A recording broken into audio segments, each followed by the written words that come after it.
Hello. In today's lecture, we will talk about motivation and organizational culture. So far we have seen the evolution of management, various functions of management in understanding how to achieve the organizational goals. We have talked about planning, organizing, coordination, controlling, also leadership and communication. In my last lecture, I elaborated different dimensions of controlling. Today, we will look into this motivation and how to sustain, how to build organizational culture which will energize people to perform to their maximum extent. So that means we are now moving to focus on some of the individual behaviors which are important to ensure smooth conduct of the business, coordination of various activities and goal directed behavior to ensure success and excel in whatever the activities of the organization. The learning objectives, if you see, at the end of this session you must be able to learn and understand the concept and meaning of motivation, various types of motivations which influence human behavior, especially work related behaviors, approaches to work motivation, how people have approached this problem, and we will also focus on the concept of organizational culture and creating and maintaining the organizational culture. So let us focus on the different dimensions of the motivation. First of all, let's focus on the meaning of motivation. As we see, motivation means that people look for what is to be done in the organization, but something energizes them, something makes them to do things better. So in that respect, if you see, we need to ask that question, why people behave the way they do on their job. Some take the job very easy. Some people have to be told several times. Some people are committed. Some people go beyond the call of the duties. Some we know they are workaholics. Some cannot live without work. Some hate to come to the organization.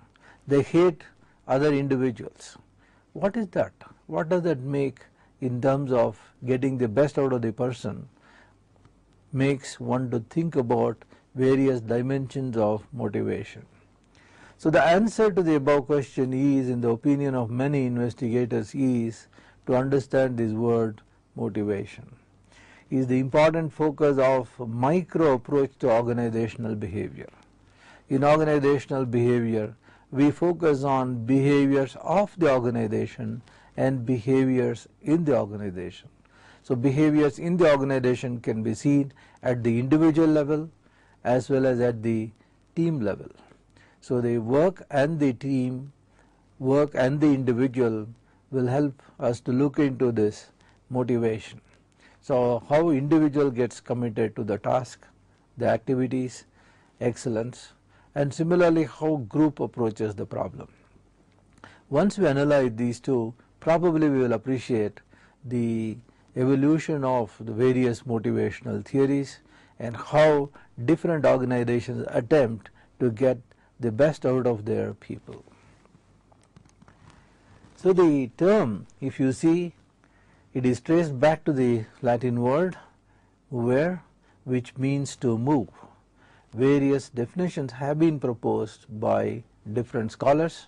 I will try to elaborate on each of these the set of views as only illustrative, not exhaustive review of definitions of motivation.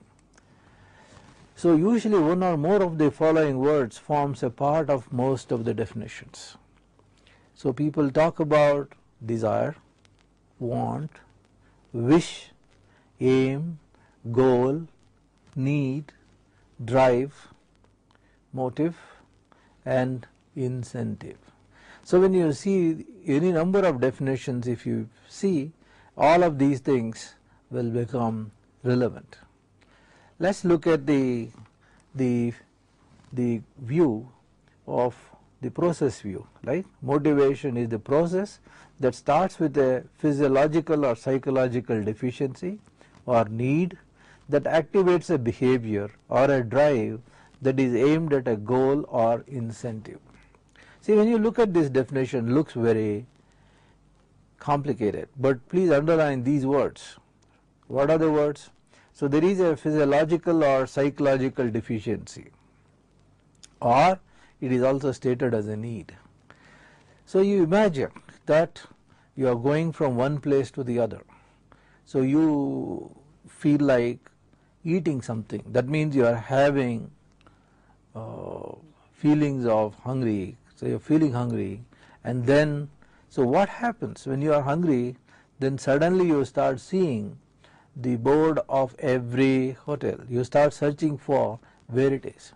So the need influences your perception, and also you start seeking out where is the next hotel, where is that I can eat what I want. So all of these boards become much more meaningful. That is what is the kind of a seeking behavior or this motivated behavior that is driven by that your need for hunger. So now once you are not hungry, once your stomach is full, then the same hotel boards have no meaning. Probably you look for something else depending upon what you require. So the needs are temporary. Similarly, the motivated behaviors are also temporary if it is physiological needs. But when you look at psychological deficiency, so that means you are looking for something more. So we will elaborate on these things. What are the psychological needs and what it could mean? Look at the classification of motives. A large number of motives have been recognized which have significant impact on human behavior in work setting. And in general, these motives can be classified into three categories: primary, general, or secondary motives. So that is when you see why people do certain things, right? So at one time somebody be going to the gymnasium to improve his physical well-being. Okay, this could be at a kind of a very primary thing, but there could be a secondary motive. The secondary motive is there are several people of the same age group people come. So you want to make good friends.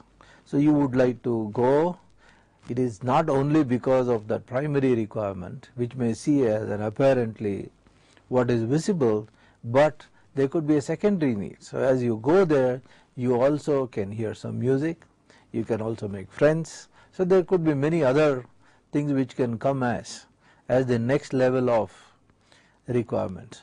So when you see this, primary motives are basically unlearned and physiologically based: hunger, thirst, sleep, and sex. Because people have more or less same physiological makeup, so the primary motives are essentially the same.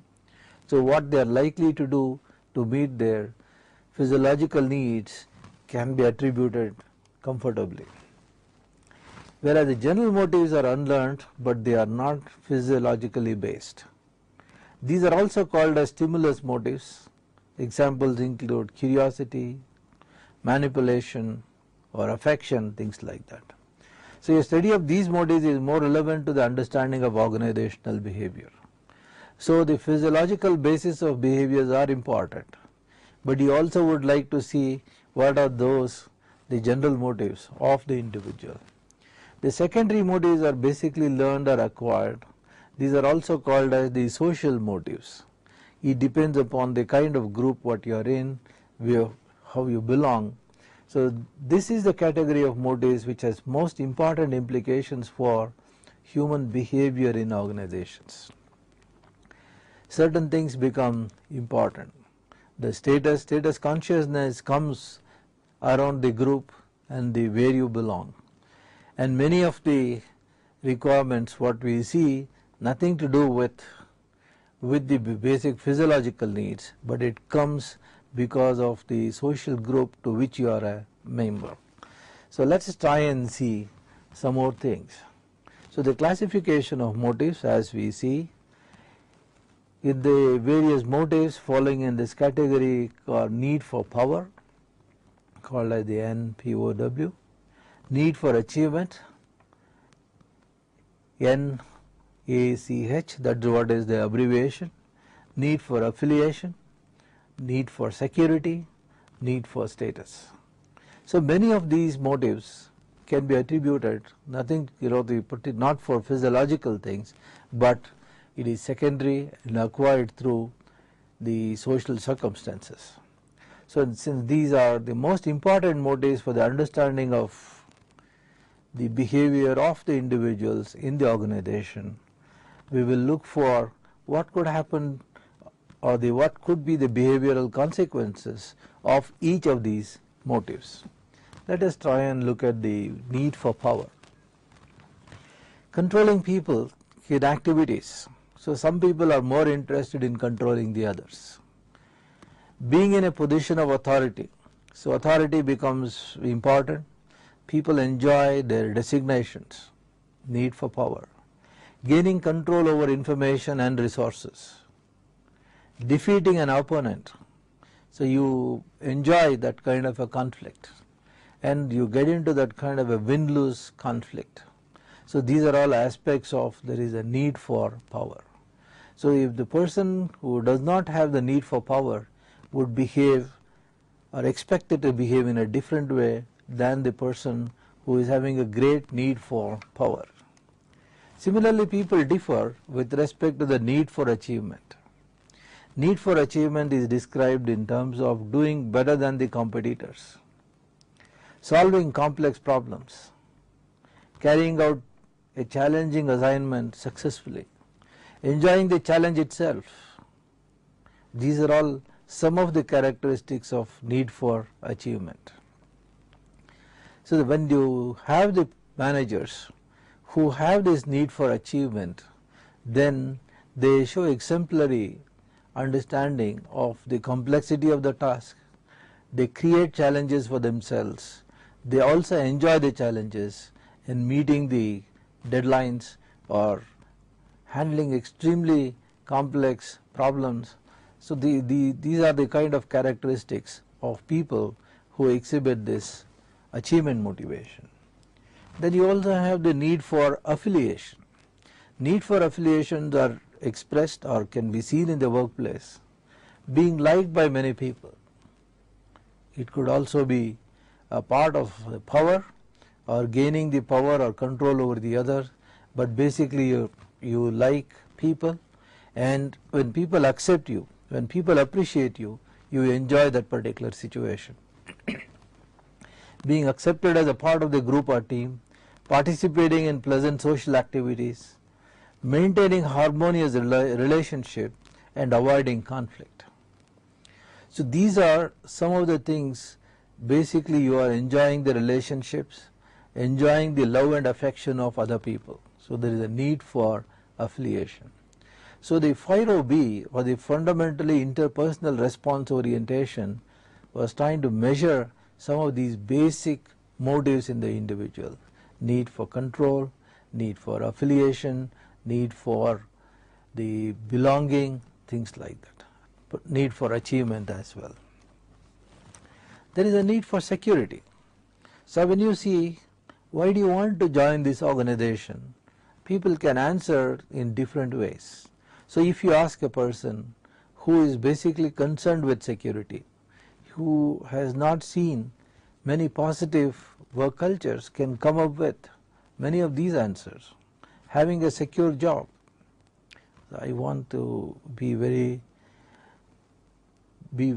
comfortable. So when you ask what is that you mean by comfortable, so then they will try and explain in terms of that I have no threat of loss of job, and so they will articulate many things which will give them a comfort level where organizations don't chase the individuals. So being protected against loss of income or economic disaster. So I would like to have a safe and secure career. That would be their articulation. having protection against illness or disease.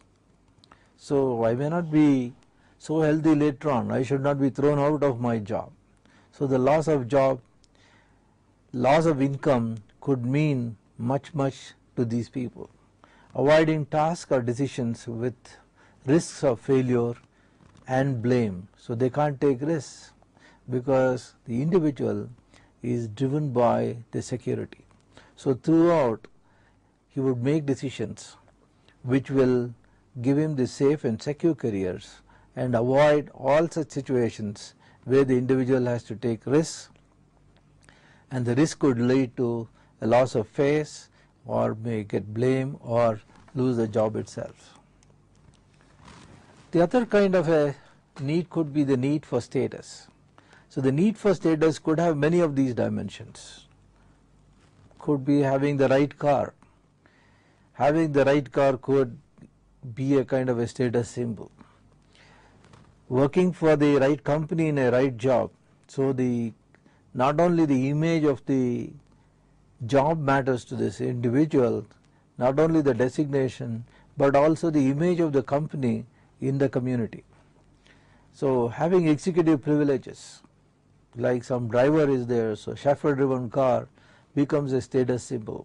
So somebody is receiving you as soon as you reach the office, having a bigger office. Many of these things have a lot of meaning to some individuals.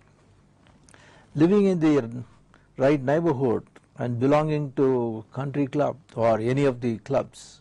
So the membership of these clubs, where do you live?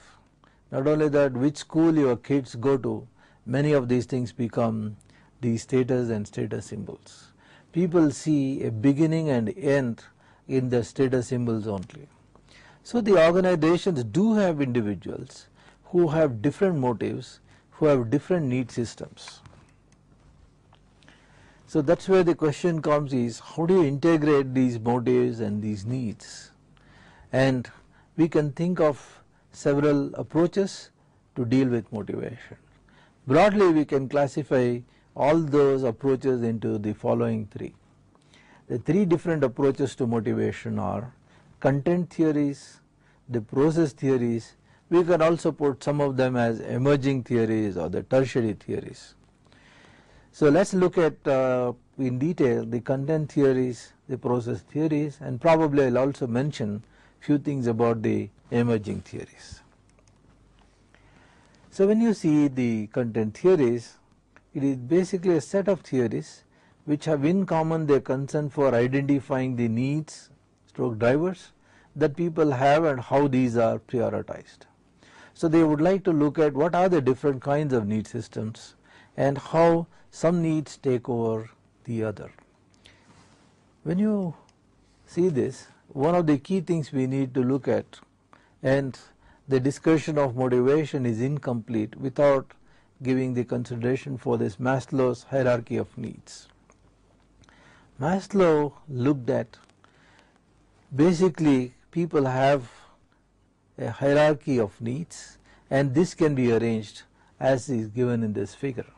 So we will see that the basic needs are there. These are all many of the physiological needs. So from physiological needs you move on to the secondary needs, the security needs.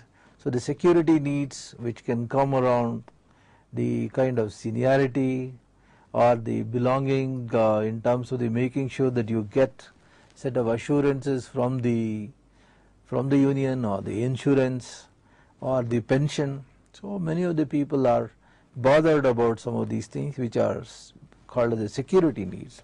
From security needs you move on to the social needs.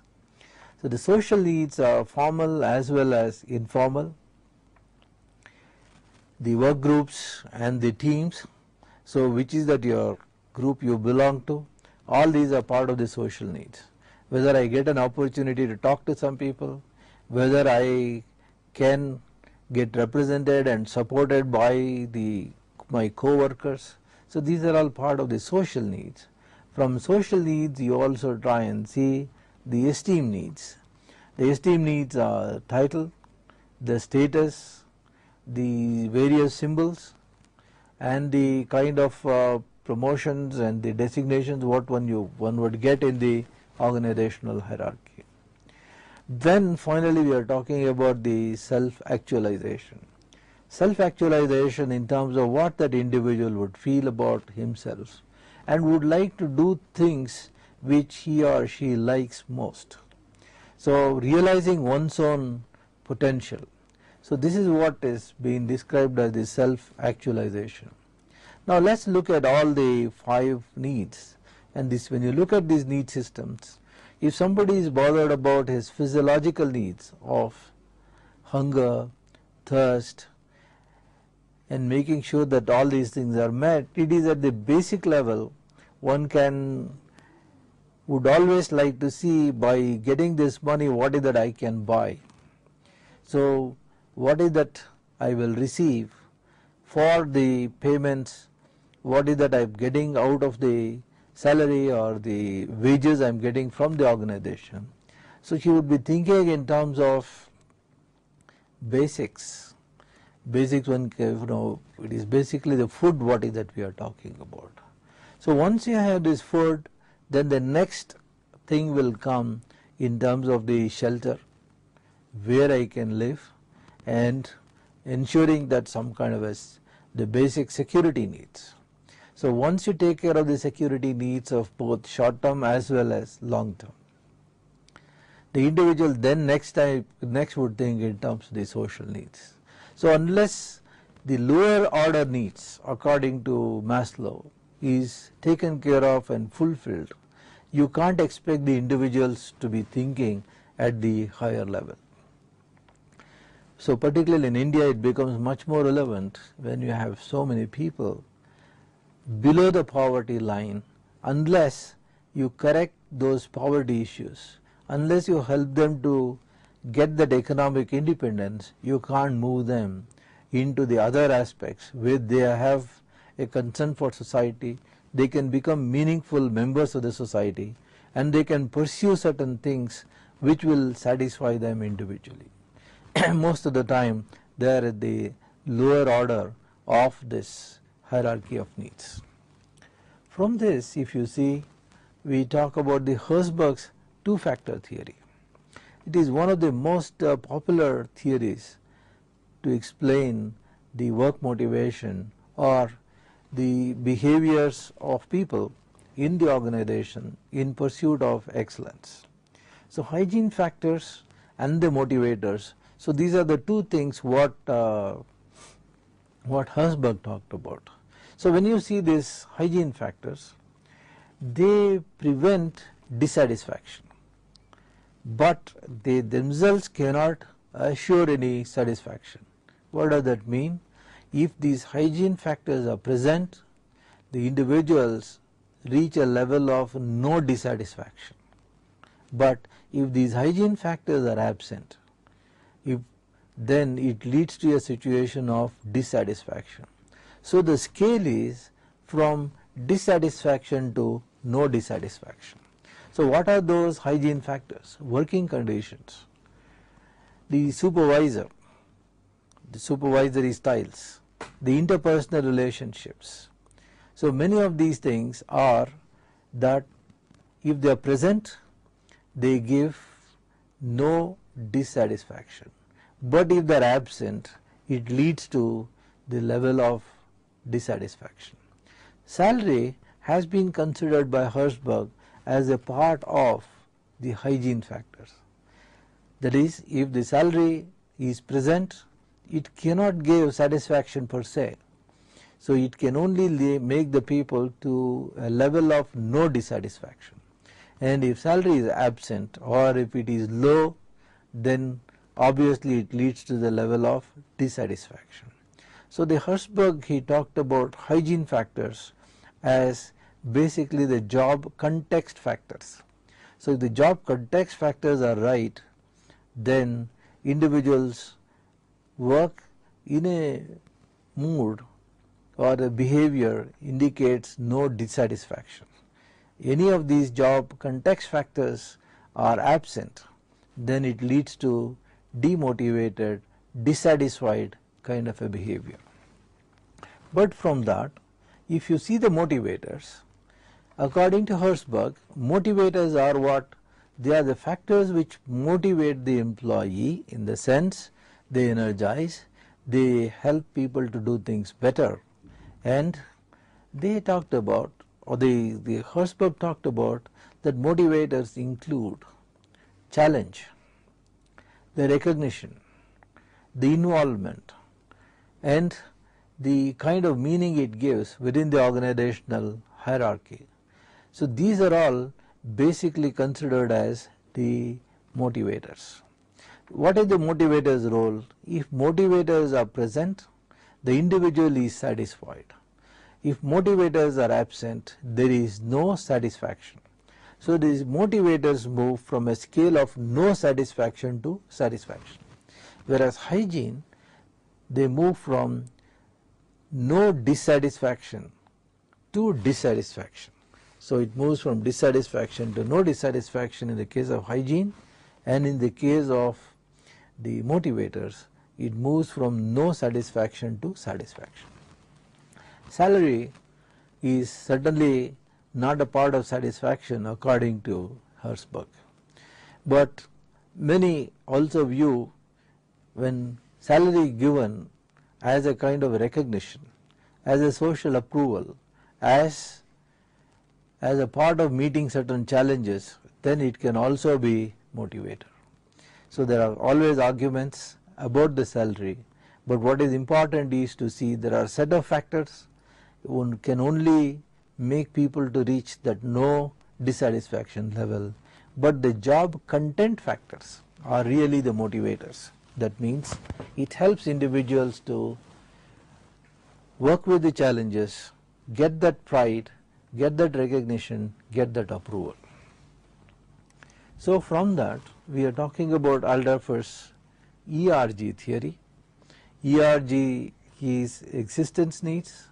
They are concerned with survival, physiological well-being.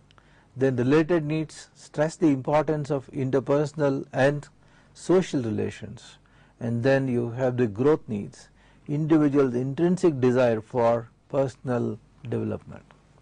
So that means if you are addressing that need to belong, and also you are taking care of the social and interpersonal needs, and then the growth, all this according to Alderfer would be causing for motivated behaviors.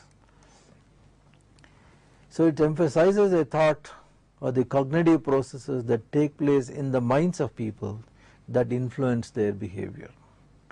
The important theories, particularly with respect to the process theories, if you see, they are Vroom's expectancy theory.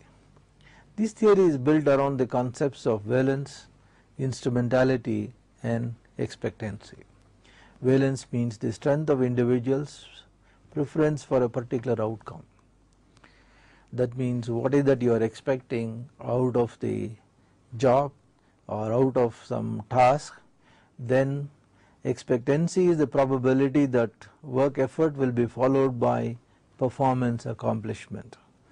So if I do, then what will happen? To that you talk about instrumentality is the probability that performance will lead to various work outcomes. So this theory is that attractiveness or the otherwise of the outcome, then what do you do in order to get that, and then what is the probability if I do this I will get that end result. All these things in a complex relationship influences the motivated behavior.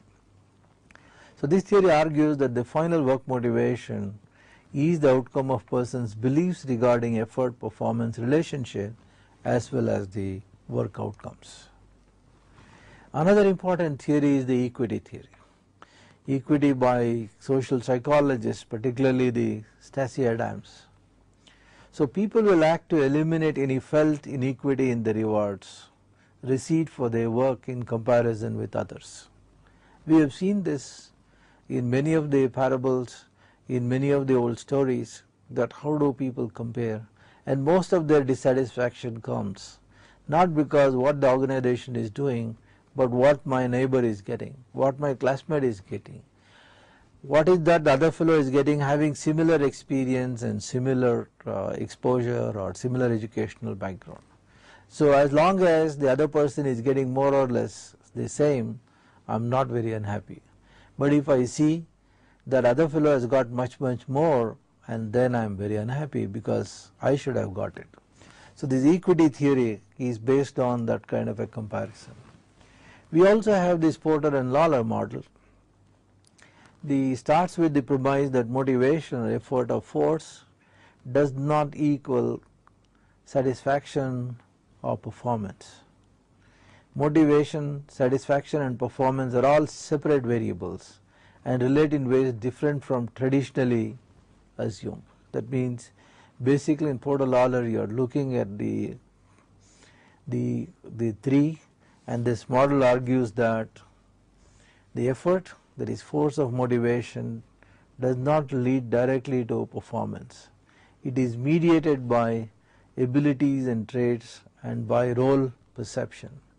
And after the performance, the rewards that follow and how these are perceived will determine the satisfaction level. So there is similar to that what we talked about, the valence, instrumentality and expectancy. In Porter-Lawler, that you do have the issues of that what is my abilities and traits, what is happening in my group, what is that I am putting that effort, and because of that what is that I am expecting and what are the consequences, and that consequences will determine where my positions are, and that will energize or that will demotivate. Attribution theories are another set, but particularly we need to see that people make as the explanations of work motivation. So these theories have root in the work of pioneering cognitive theories like Levin and Festinger. Fritz Heider is considered to be the initiator of this theory. How do people explain and attribute and believe that both internal forces, personal attributes such as ability, effort and traits, and the external forces, environmental attributes such as rules, whether combine additivity to determine the behavior. However, he stressed that it is the perceived, not the actual determinants that are important for behavior. So how do people think about these things?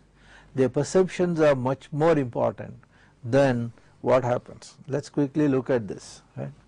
So the important conceptual frameworks related to attribution theories are the locus of control. So people can be classified into this internal locus of control and the external locus of control. So there are several people believe that they personally influence the work outcomes through their own abilities, skills and efforts. So they believe in their efforts, they believe in their capabilities, they are called as the internal locus of control. You will also see there is external locus of control. Employee feels that work outcomes are beyond their control. The outcomes are determined by outside forces such as fate, God, luck. So they explain their success or failure because of the circumstances, because of the efforts of others. They blame others for success as well as failure. Whereas the internals, they take the charge, they blame themselves for failure or success. But we have both the groups in the organization. But then there are biases people have while attributing causes for behavior of others as well as self.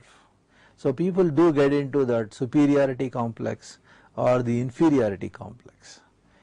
Then people attribute their own failure to the external causes like bad luck, inherent nature of the problem, etc. And sometimes they also talk about their own inability, laziness, poor motivation. So this attribution is how do people give importance to the external and the internal things. Not necessarily it is anything to do with the fact. So people perceive themselves and also perceive the events outside because of various reasons. But these attribution theories do influence the motivation. Also look at some of the emerging theories. The control theory is one. The degree to which a person feels he or she is in the control of his or her personal life or job situation influence that person's experience stress, job satisfaction and other behaviors like absenteeism. So many of the time you see there are certain jobs where people think that they have no control, and then they get into this kind of a stress and not able to cope with the circumstances. Then you have the agency theory. The theory comes from financial economics literature. So an agency relationship involves one or more individuals engaging another person or persons to perform some service on their behalf. So the key assumption of the theory is that interests of principals and agents may diverge or be in conflict. So when the next person handles, he may or may not represent the complete organization or the owner. So the commitment and the motivation level could be much different, because we are talking about a principal and a contractor. The implication for organizational behavior involves how the principals, owners, the board members or the top management can limit divergence from their interests and objectives by establishing appropriate rewards or incentives for the agents, that is subordinates, middle management and operating employees. So you see there are the newer methods, particularly the knowledge workers when they are present in the organization. The ownership matters. Howsoever you may say that you are rewarding, but if the individual can own, like employee stock options, kind of a scheme has come, because the agency theory recognizes that the individual, as long as he feels he is not part of the organization and that part of the organization is not represented by the ownership of the organization, you will not get the best out of the person. So in other words, we need to understand the individual needs and how the organization responds to these needs, and then how can we convert these individual energies to the actual behaviors. So how individual perceives the rewards, how individual links that effort and the performance and the reward, all these things becomes relevant. When you look at need theories, they are much more static theories, whereas when you come to the valence, instrumentality, expectancy or any of these things, these are called as the dynamic models. So both static as well as dynamic models are important to understand the behaviors of the individual, particularly the energized behaviors. The behavior also need to be seen as motivated behaviors when it satisfies particular need systems. So if we can understand the need systems, it is easy to think in terms of what is that we can do to get that required behaviors. But the motives cannot be seen as a kind of a primary thing, then we are talking about the primary, the secondary, or the basic motives and the generalized kind of a motive. But unless we understand the needs, the wants, the aspirations of the individual, and what is that they want, and what is that they give importance to, and how serious they are about achieving those wants, you can't build a motivated organization or a motivated system. And that is how the manager's job becomes extremely complex, to look and examine different kinds of motives. So when you are talking about motivation, the organization also responds to this aspect of motivation through building culture. So the culture and motivation, they go together. As we discussed in classification of motives, that the secondary motives have the most important implications for the human behavior in organizations. So these motives are learnt or acquired by the individuals basically as a result of his or her exposure to the socio-cultural environment. We have always seen some people do extremely good, not in India, but when they go abroad or even within the country, in some organization they do very well, they are excellent. But when they go to some other organization, they are not doing so well. So we are now trying to capture those cultural aspects which influence individual behavior, particularly this motivated behavior. So when you look at this motivated behavior, it is well known that individual values and attitudes are both important aspects of motivation, having strong cultural foundation. So how these values and attitudes are developed, the personality theories, the socio-psychological theories all talk about both individual as well as the group and the society or the institution to which the individual belongs. So what proves a reward in one culture may simply not work in another culture. What is appropriate in one place may not be appropriate in another place. So we have seen when people do differ in terms of their needs and aspirations, they may respond to the different actions of the management in different way. Similarly, the cultural differences are also there with respect to work motivation. So in the light of the above fact, we can always argue that knowledge of culture is a necessary complement to the study of motivation. That is how we'll try and examine how can we look at this culture and what is that we can do in order to increase the motivated behaviors. Although more sophisticated research is needed, there is at least some sound evidence that various variations in cultural values may have a significant impact on employees' turnover and job performance. People quit the organization physically and sometimes psychologically, and people also do very well and they don't do very well, and all that very much depends upon the organizational culture.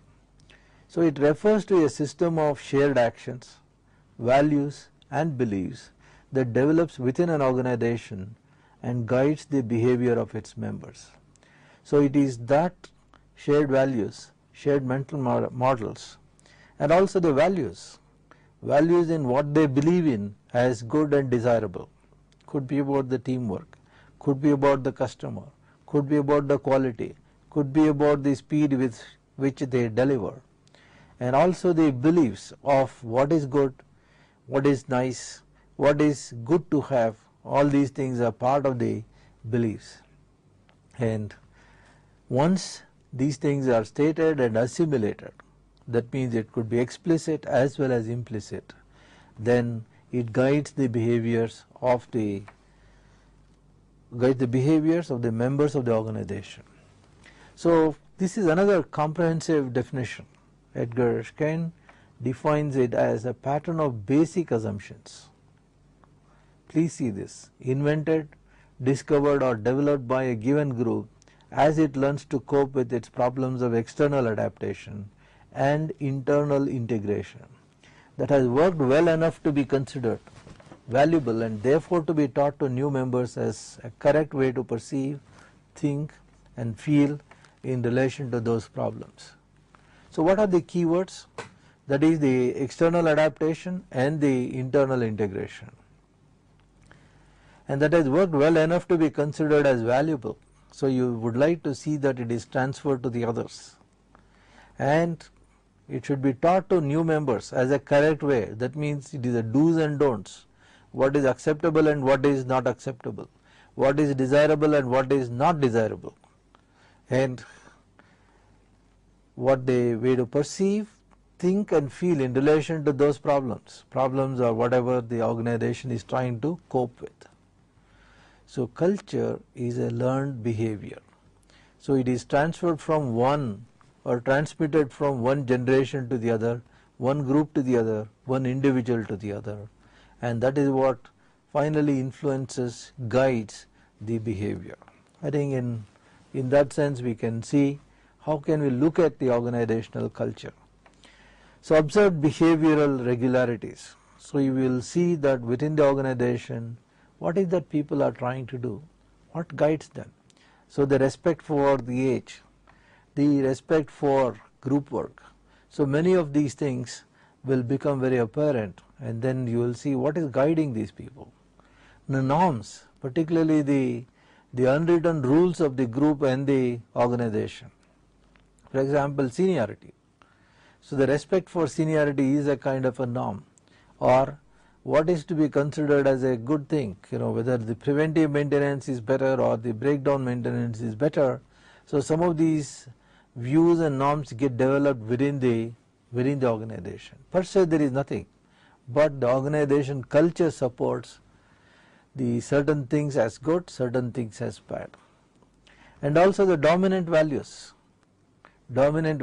in terms of quality, dominant values towards teamwork versus the solo performance, or in terms of the customer and the meeting the customer expectations, innovation. So these are much more the value driven. And the philosophy of the organization, profit by hook or crook. What are the ends, what are the means? So what is acceptable and what is not acceptable. And similarly the rules, the code of conduct within the organization, and also the organizational climate, the importance given for relationship, the mutually supportive behaviors. How do bosses behave with their subordinates? Mentoring, coaching, dictators, demanding. So what are the kinds of styles they follow within the organization? These are all part of the organizational climate. So when you look at organizational culture, one can visualize, one can understand many of these small things, what happens on a daily basis, and then make a judgment. So the question comes is the important concepts related to culture. It should be learnt. So then you also have to see what is the dominant culture, what are the subculture, what is the strong culture, what is not so good about this. So one can classify depending upon how much of this organizational culture is influencing, impacting the individual. In a distributed organization, all the things cannot be seen as influencing. In a dominant culture, a set of core values shared by majority of organizational members. They will not compromise their values. We have seen such kind of a culture coming in organizations which are religious in its nature. So that time the core values is articulated, exhibited through many of the institutional practices, which gives them the uniqueness, which also binds them. So anybody violating that, they are strongly punished. So you also see some kind of a subculture. So a set of values shared by a minority of organizational members. So within the organization you will see top management values and behaviors are little different from the middle management, or you will see at the operators level. So there could be different cultures within the organization. Similarly, there could be a strong and the weak culture in terms of how many people of that organization they share, and also how many people get impacted for violating or adhering to the stated values, stated or the understood behaviors. So when you are looking at the issues of culture, the basically we need to address how do we create and maintain organizational culture. So creating a culture could happen because of many reasons, but typically we can think of one by the founder or the top level manager. Let me give you an example. When Toyota was founded by the founder Toyoda, so there are stories, but what I have read is as follows. So one of the early days, somebody stole all his designs. So on that day Toyoda was thinking, so if I create things in the paper, somebody can take it away, but if I create all the things in the minds of the people, then nobody can take away those things. And that is how the Toyota started creating an organization where all the values, all the ideas are within the people. And that is how the Toyota manufacturing philosophy got created, which others cannot duplicate it, others cannot create it, because it is impossible to create such human beings within a short period of time. So a strong person can sow the seeds of strong culture. We have seen many organizations. So the leadership of the organization builds that vision, what is acceptable and what is not acceptable. So you have the IBM, Gerstner, who was convinced that all cost cutting will fail to save the IBM unless it changes the way it does the business. So he changed the IBM from top to bottom. Everybody has to have that kind of a beliefs and values. So the process of starting of an organizational culture usually involves some version of the following steps. So a single person has an idea for a new enterprise. The founder brings in one or more other key persons and create a core group that shares a common vision. Then around that vision you get the founding group, begins to act in concert to create an organization by raising funds, obtaining patents, incorporating, locating space, buildings and so on. So they experience that required growth. At this point others are brought into the organization and a common history begins to build. So as set of people come together, they start understanding what is good for them, what is that will contribute for success. Right?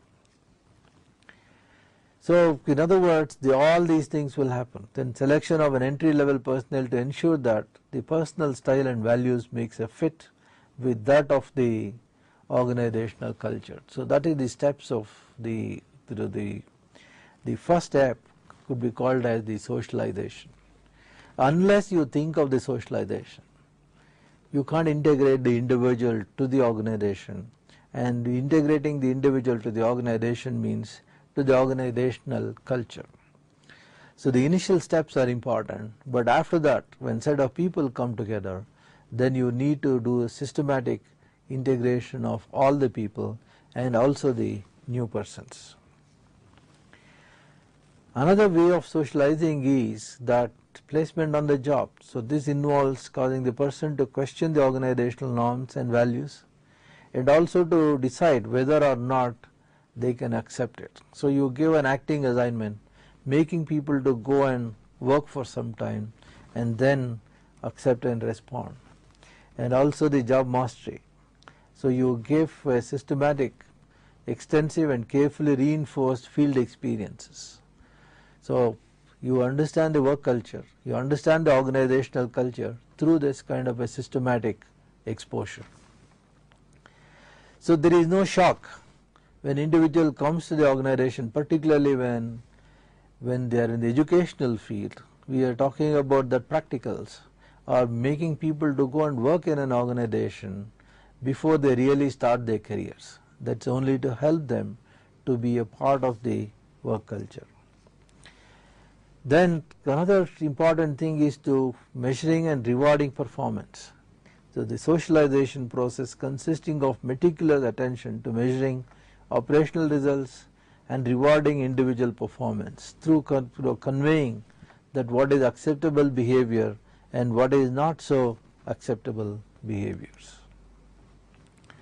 And also adherence to important values, identification with firm's most important values helps employees to reconcile the personal sacrifices brought about by their membership in the organization. So they are valued for what is desirable. So different organizations articulates that you need to stay long or you need to sacrifice, and the stories around that. So that is where the reinforcing the stories and folklore involves keeping alive the stories which validate the organization's culture and the way of doing things. It is highlighted in terms of various experiences of the senior people. Certainly the recognition and promotion. So the final step, it involves recognition and promotion of the individuals who have done their job well and who can serve as role models to new people in the organization.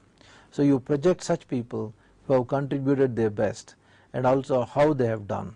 So once you create that kind of a visibility and then reward and recognize such people, others also learn from those experiences. Essentially in this session, what is that we are trying to look at is that motivation as one of the key aspects of ensuring the success of the organization. Towards that, we need to focus on that people are different, people do come with different needs, different wants. Unless we understand the needs and wants and see the consequence linked to the kind of behaviors what they exhibit in the organization, we cannot create a motivated and a charged situation which is focused on the requirements of the organization. So what is important to look at the different kinds of theories which people have talked about, both content and process theories, and understand job context as well as job content. And in the process we cannot neglect the role of the organizational culture. So we need to systematically build organizational culture, socialize new employees and integrate these new employees as early as possible through different methods, and none of these methods are extraordinary, but all of them are important. So one need to use multiple methods to integrate the individual to the team and to the organization so that success can be achieved. And no one motivational theory can be so exhaustive to cover all complexities of the human behavior, but fundamentally that we need to attract talent and convert the talent into effort and link this effort to the performance, and we need to reward this performance, and so that we have that energized mindset and also the contributing mindset. In our next lecture we will focus on, as we are talking about the culture, so we move on to the various cultural dimensions of management, and then it will become very important for us to see what is the Eastern versus the Western